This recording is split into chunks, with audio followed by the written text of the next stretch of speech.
लायक एहतराम व इज़्ज़त-माब जनाब doctor Dharam Singh Saini sir, Ayush minister Uttar Pradesh, जनाब doctor Rajkamal Yadav sir, mission director Ayush society Uttar Pradesh, जनाब doctor Mohammad Sikandar Hayat Siddiqui sir, director Unani services Uttar Pradesh, और आयुष संवाद से जुड़े सभी मुअज़्ज़ज़ हज़रात, आप सभी हाज़रीन, नाज़रीन और सामीन के खिदमत अक़दस में मैं डॉक्टर जमाल अख्तर, रीडर शोबा तशरीहुल बदन, state Takmilut Tib college and hospital Lucknow की तरफ से आदाब व सलाम अर्ज़ है।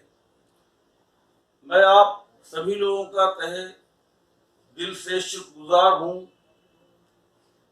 कि जैसा कि सितंबर का माह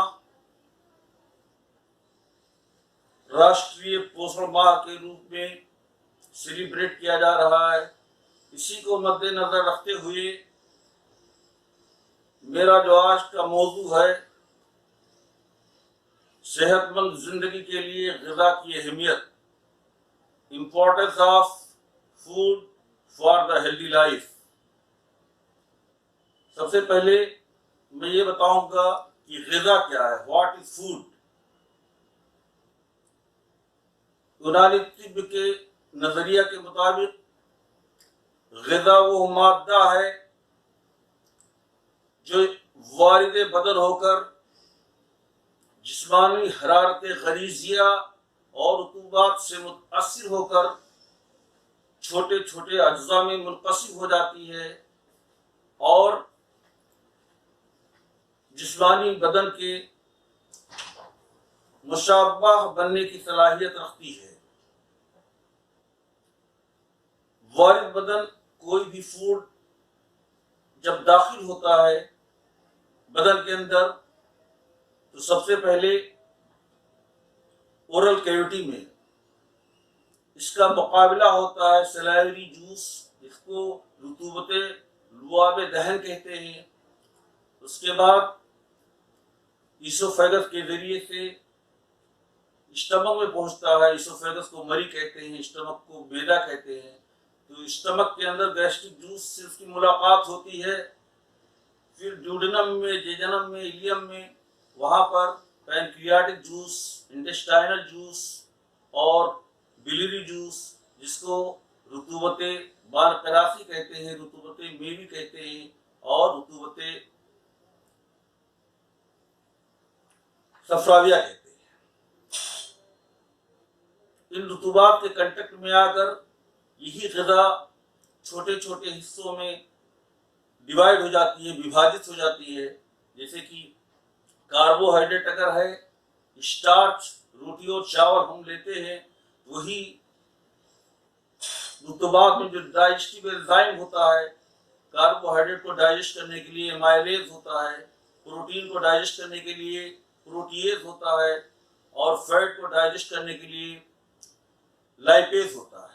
ये सभी डाइजेस्टिव एंजाइम उसी सैलावरी जूस में, पैनक्रियाटिक जूस में, गैस्ट्रिक जूस में और इंटेस्टाइनल जूस में प्रेजेंट रहते हैं। तो इसी अगर स्टार्च गया है जो कि एक पॉलीसेकेराइड है तो उसको ग्लूकोज में चेंज कर देता है। प्रोटीन है वही टूट करके अमीनो एसिड में चेंज हो जाता है और फैट है तो फैटी एसिड में चेंज हो जाता है। तो ग़िज़ा वो मादा है, तो मैटर, मादा मतलब मैटर होता है। तो इस तरह से ग़िज़ा हम क्यों लेते हैं, व्हाई वी टेक फूड। ग़िज़ा इसलिए लेते हैं क्योंकि इसमें एनर्जी होती है और हमें हर वक्त एनर्जी की ज़रूरत होती है, ऊर्जा की ज़रूरत होती है, ताकत की ज़रूरत होती है। अगर हम बैठे हैं तब भी एनर्जी खर्च होती है, खड़े हैं तब भी एनर्जी खर्च होती है, और रात में रेस्ट कर रहे हैं, सो रहे हैं, तब भी एनर्जी खर्च होती है। तो इसके लिए food is composed of 5 component.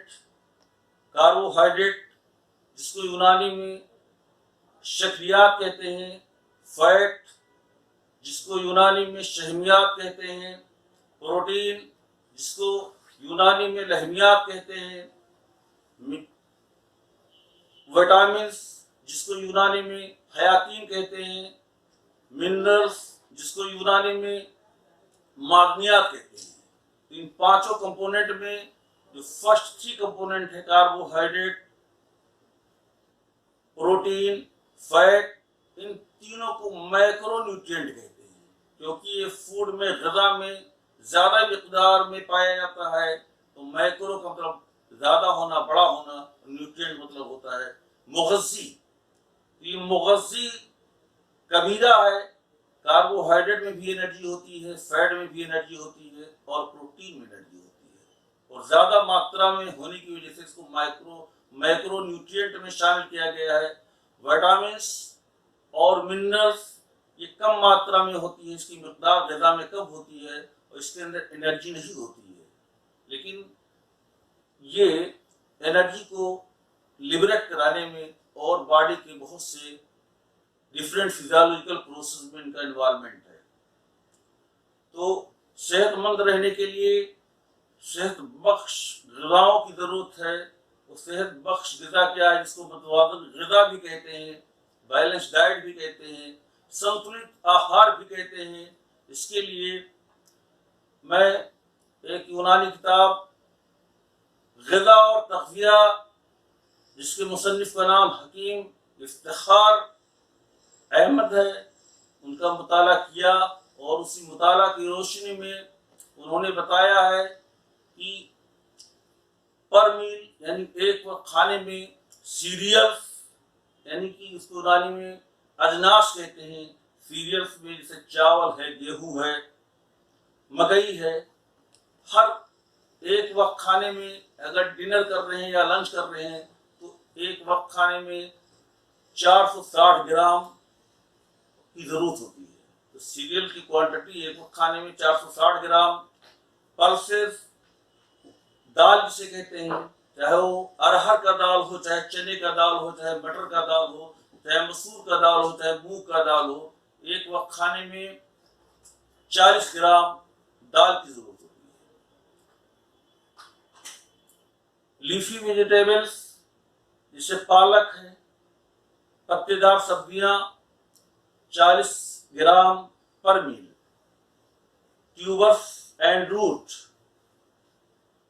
जैसे कि गाजर है, मूली है, शलजम है,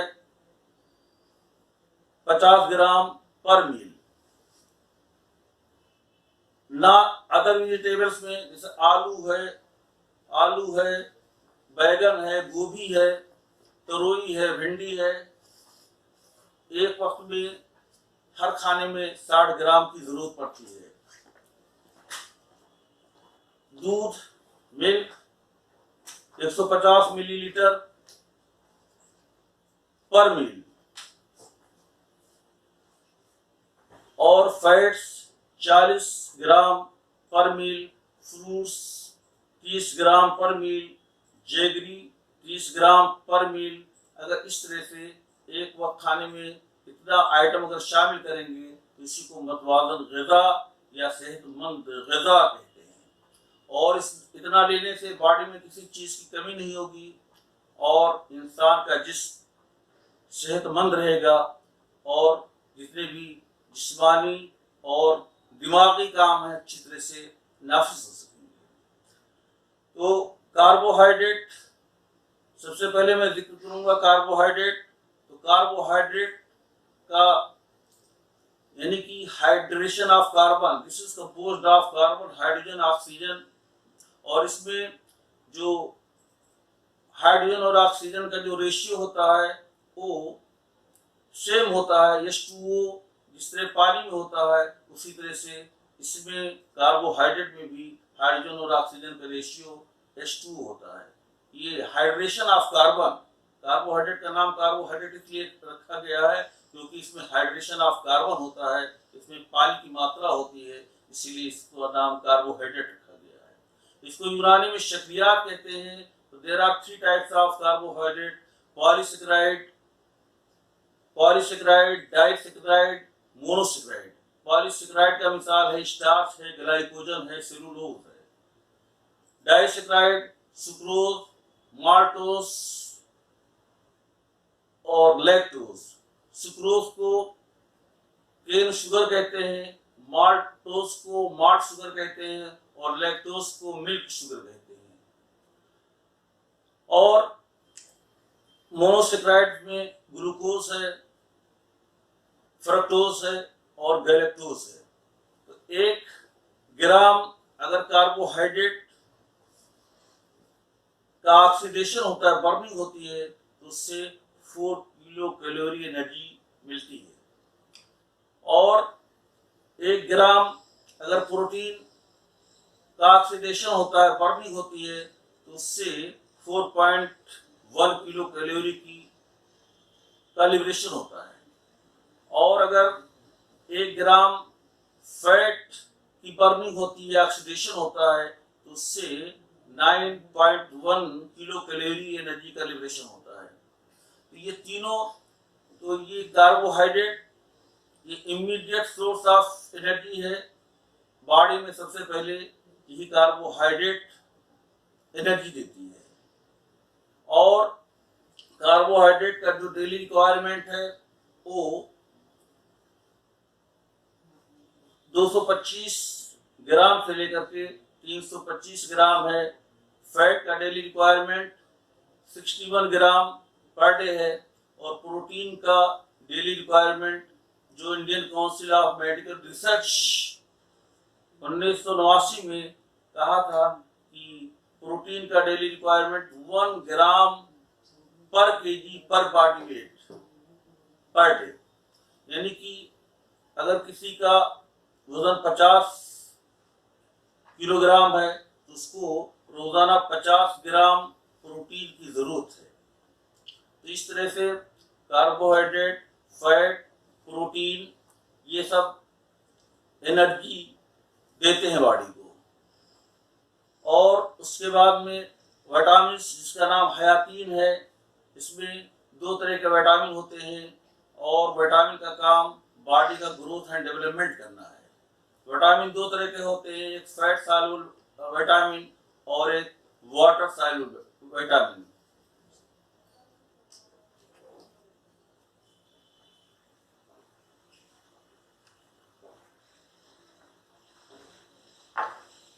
फैट सॉल्युबल विटामिन यानी कि शहद में हल्पजीर हयातीन, इसमें vitamin A, vitamin D, vitamin E और विटामिन के 4 विटामिन है। और वाटर सॉल्युबल विटामिन में विटामिन बी कॉम्प्लेक्स और विटामिन सी, ये 2 विटामिन है। और विटामिन ए का दूसरा नाम रेटिनोल है और इसका जो एक्शन है ये आंख पर विजन को कंट्रोल रखता है। इसकी कमी से इसको एंटी जीरोफ्थैल्मिक विटामिन भी कहते हैं, इसको एंटी इंफेक्टिव विटामिन भी कहते हैं। एंटी जीरोफ्थैल्मिक विटामिन इसलिए कहते हैं क्योंकि ये जीरोफ्थैल्मिया पैदा करता है और इसकी कमी से जीरोफ्थैल्मिया हो जाता है। आई जो है ड्राई, जीरो का मतलब ड्राई होता है, ऑप्थेल्मिया का मतलब होता है आई। तो इसकी विटामिन ए की कमी से ड्राई आई हो जाता है। इसी वजह से जो है इसको एंटी जीरोफ्थैल्मिक विटामिन कहते हैं। इसको एंटी इंफेक्टिव विटामिन भी कहते हैं क्योंकि रेस्पिरेटरी ट्रैक्ट का जो म्यूकस मेम्ब्रेन है, गैस्ट्रोइंटेस्टाइनल ट्रैक्ट का जो म्यूकस मेम्ब्रेन है और यूरिनरी ट्रैक्ट का जो म्यूकस मेम्ब्रेन है और स्किन का जो स्ट्रेटम कार्नियम है, तो सभी सेल को ये मेंटेन रखता है, उसकी हेल्थ को मेंटेन रखता है। अगर इसकी कमी हो जाती है तो जीआईटी भी कमजोर हो जाता है और यूरिनरी ट्रैक्ट भी कमजोर हो जाता है और स्किन भी कमजोर हो जाता है और इन्फेक्शन के चांस बढ़ जाते हैं। इसी वजह से इसे एंटी इन्फेक्टिव विटामिन कहते हैं। और इसकी कमी से नाइट ब्लाइंडनेस होता है, जिसे शबकोरी कहते हैं, रतौंधी कहते हैं, कम रोशनी में दिखाई नहीं पड़ता है। और इसकी कमी से हाइपर केराटोसिस हो जाता है और इसकी कमी से और बहुत सी प्रॉब्लम हो जाती है।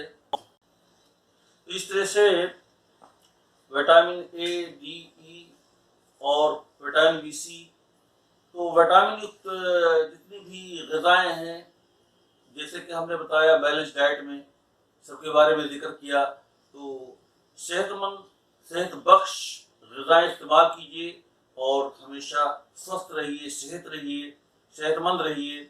तो ग़िज़ा का और सेहत का बहुत ही क्लोज रिलेशन है, दोनों एक दूसरे के डायरेक्टली प्रोपोर्शनल हैं। इसलिए सेहतमंद रहने के लिए अच्छी ग़िज़ाएँ सेहत बख्श ग़िज़ाओं का इस्तेमाल कीजिए और स्वस्थ रहिए।